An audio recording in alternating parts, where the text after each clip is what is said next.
Quick episode recap. Iris lays defeated, and Mundane Mann notices Rose approaching the king. This is when he breaks in to save Rose. Iris watches from afar as he shifts back into his shadow persona, and she makes the immediate connection to Shadow Garden.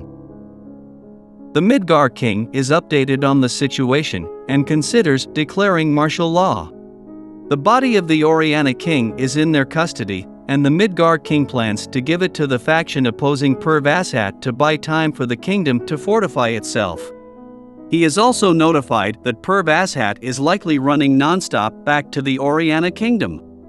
Iris goes to retrieve a sword. Elsewhere, Shadow and Beatrix continue their clash.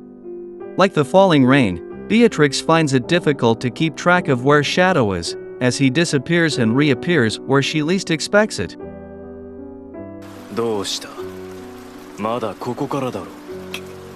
Iris takes this moment to intrude, planning to join the fight by using an artifact. Shadow mocks her for relying on an artifact, and an angered Iris starts her attack. But to Shadow, it's just something flashy, with no actual worth. His only real focus seems to be Beatrix. They continue their fight down the populated streets. Shadow shapes his sword back into his original weapon, the crowbar, to casually block their attacks. Their clash across the city takes them to a moving train.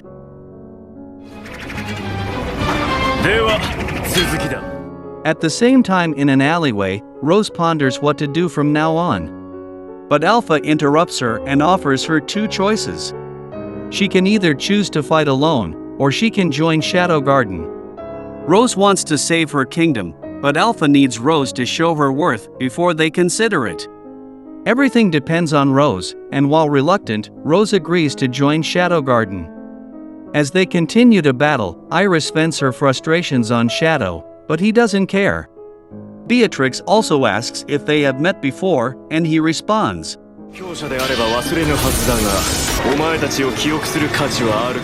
They shift the battle to a river, and Shadow demonstrates Aurora's vampiric technique using water.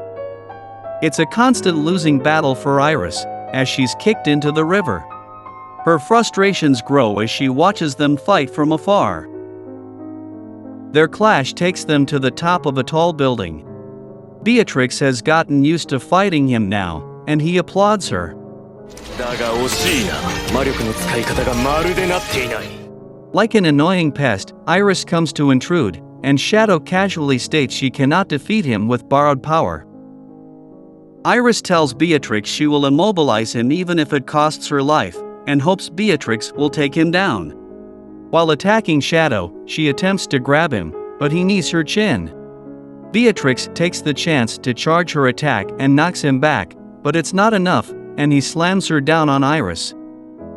As he walks away, Iris threatens that all the knights in the city should now be mobilized. Shadow has made Midgar his enemy, and he has nowhere to hide.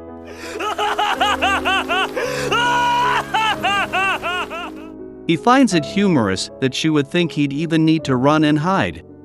He activates his power, encompassing most of the city.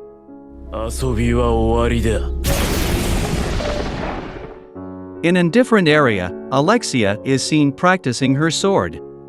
She resolves to walk down the path she has chosen to the end. Realizing she can't win, Iris drops her sword. Shadow wants them to witness his strength and starts to cast his attack.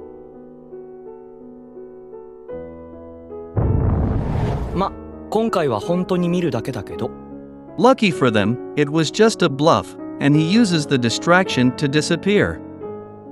Iris's temper tantrum.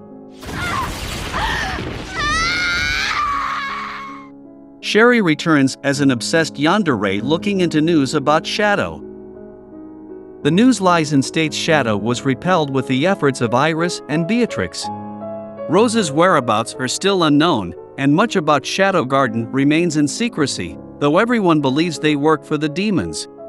Pervashat reports the situation to the cult, and he is scolded by an executive. He believes the situation can turn around, because as long as the Oriana kingdom is in disarray, Rose is bound to return.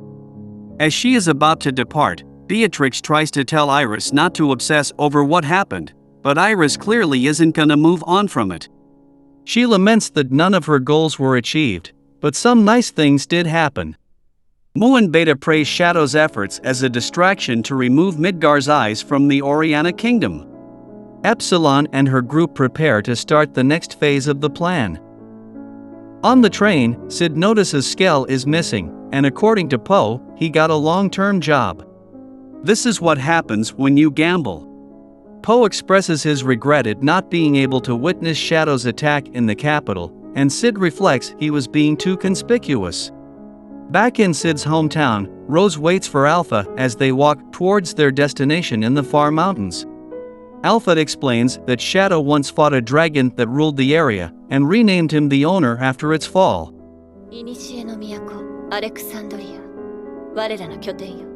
Alpha introduces Rose to Lambda, the overseer that will be training her. She adds Rose, or now 666, to join 664 and 665 as their new squad member. Lambda strips her of everything, and tells her her identity and past will be abandoned, as she is now a soldier of Shadow Garden. Knowing that this means she will have to give up her love for Sid, Rose sheds tears as she despairs. Back in the ruins, Sid plays his favorite melody, the Moonlight Sonata.